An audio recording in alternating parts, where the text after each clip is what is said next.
Welcome, my friend. My name is Lance, and I help people to level up and live their best life. In this video, the dark side of manifestation. Beware. Now, we're going to dive into this topic that I don't see anyone else really talking about on YouTube or in any of the manifestation forums, and that is having the ethical considerations of what you're manifesting and how it affects other people.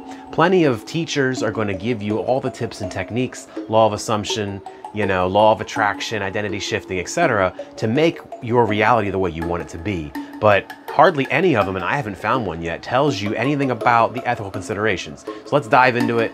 Number one, manifesting your X, manifesting your SP, or changing other people to how you see fit. Now, I know this is a big one. This is a landmine and a hot topic, and the comments are going to be nuts after this video goes out. But when it comes to manifesting your X and your SP, the one thing nobody really thinks to talk about is the free will and the autonomy of the other person. For some reason, when we put the word manifesting in the sentence, I manifested my X back, everybody's okay with it. Now, if we change that sentence to, I went to my ex's house and took them against their will, all of a sudden, that's a whole different sentence. And you may say to me, Lance, what are you talking about? I'm just manifesting them. I'm not doing anything bad. Are you though, or are you not? If your ex has made it plain and stated clearly that they don't want to be with you or the relationship to continue, or they've even gone no contact, and now you're engaging in manifestation and energy work to manipulate and bring them back to you, you kind of are working against their free will and their autonomy, and that's going to cost you karmically.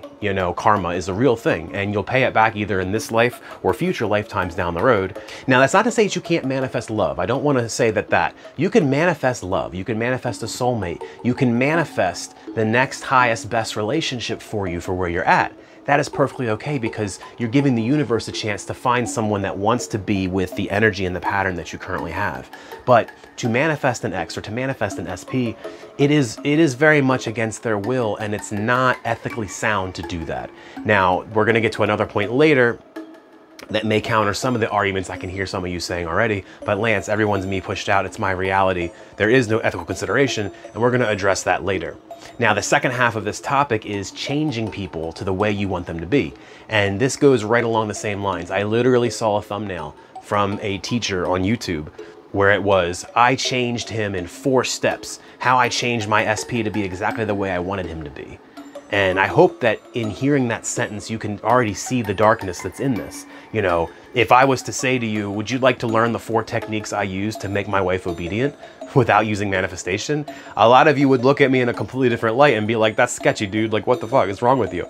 Well, in the same token, just because the word manifesting's there, just because we're looking at this from an energy perspective doesn't make it magically okay. You're still overriding someone's personality and preferences to make them the way you want them to be. Another example is from a similar teacher I saw was, she was talking about making your SP do what you want them to do. And she's like, does your SP want to go out with his friends tonight? No, he doesn't. He wants to stay home with me. And these are the techniques I use to do that. And I'm like, so again, let's rephrase that. My boyfriend or partner wants to go out with their friends tonight, but let me teach you the 5 techniques I use to make them stay home with me. Like, that's just not okay. And this is kind of the flavor of this dark side of manifesting we're gonna be diving into. The dark side as it relates to others, but the dark side as it relates to yourself. Point number 2, unhealthy attachment to outcome. Now, this one affects you personally. It affects all of us as individuals who are trying to manifest and make a better life for ourselves.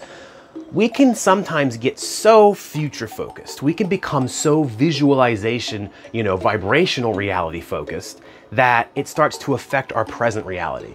We're so busy manifesting love and manifesting money and manifesting the dream job to get out of the 9 to 5 that when we're done our manifesting work, we come back to this present reality and we don't see any of those things. And it creates this schism between where we want to be and where we are. And many times when you're first starting manifesting, or even if you've been an experienced manifester, you can fall into this depression, despair phase. And I've experienced everything I'm talking about in this whole video, including manifesting the X.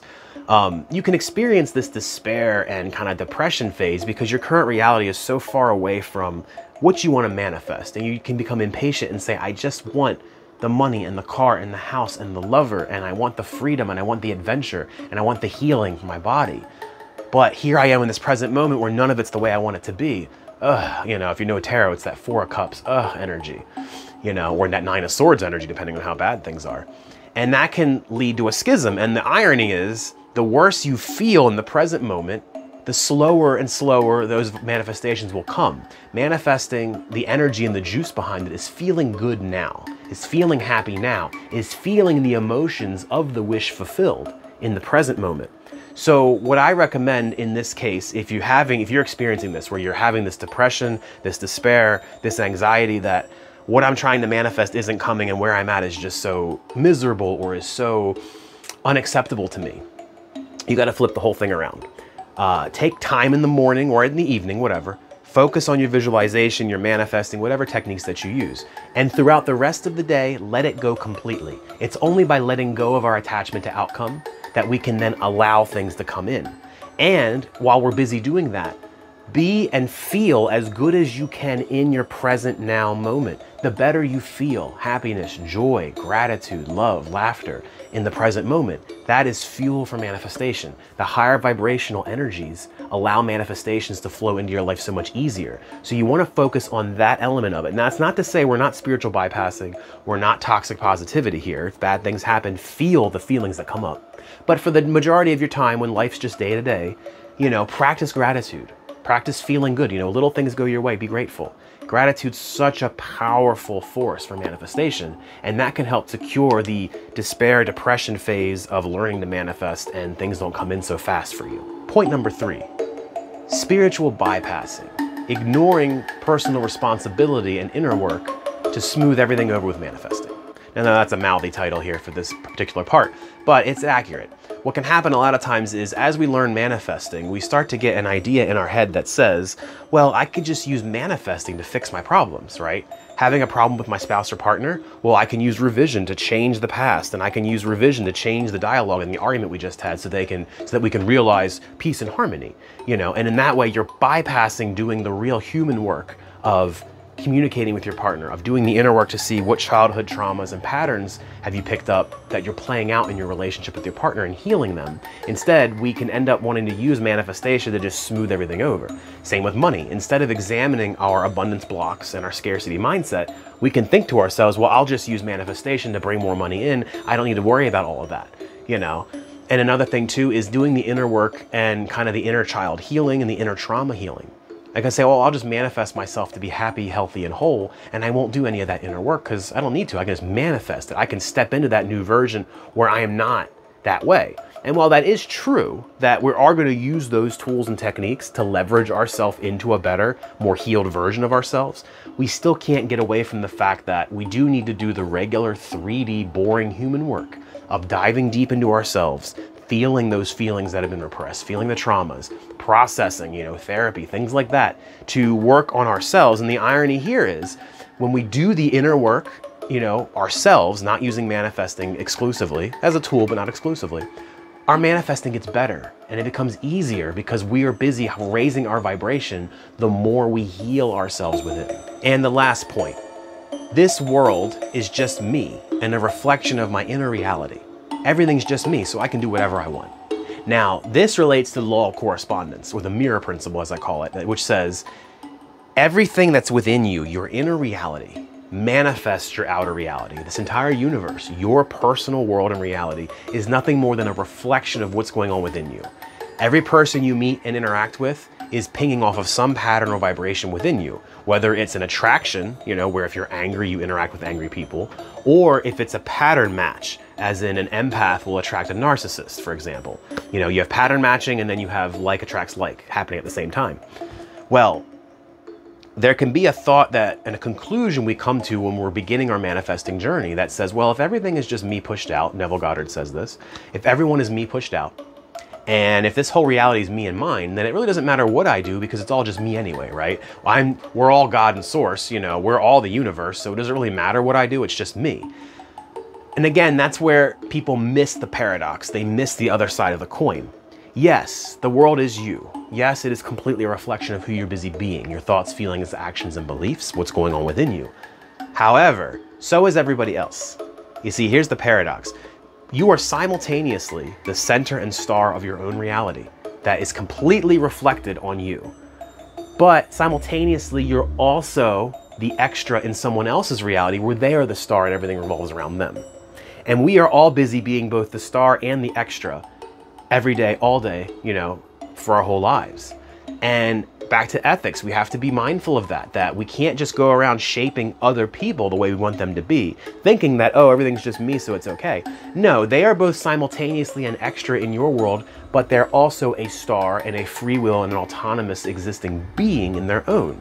So we have to be mindful of that. And the principle that I always use is, and harm ye none, do what ye will. Now this is an old magic principle, and manifestation is nothing more than magic, by the way. It's just been rebranded, you know, in the early 1900s, it got rebranded into manifestation, the New Thought movement.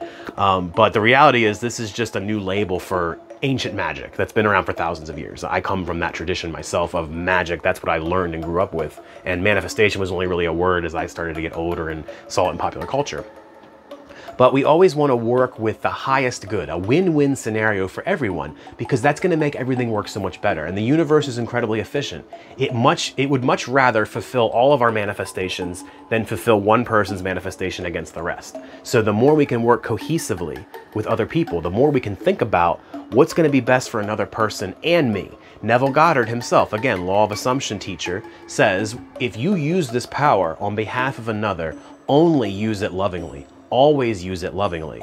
And this is how this universe works. If you do use this power selfishly or against other people, you're going to accrue karma for that, and you're going to pay it off in this lifetime or the next. If it's not this lifetime, then the next one's for sure.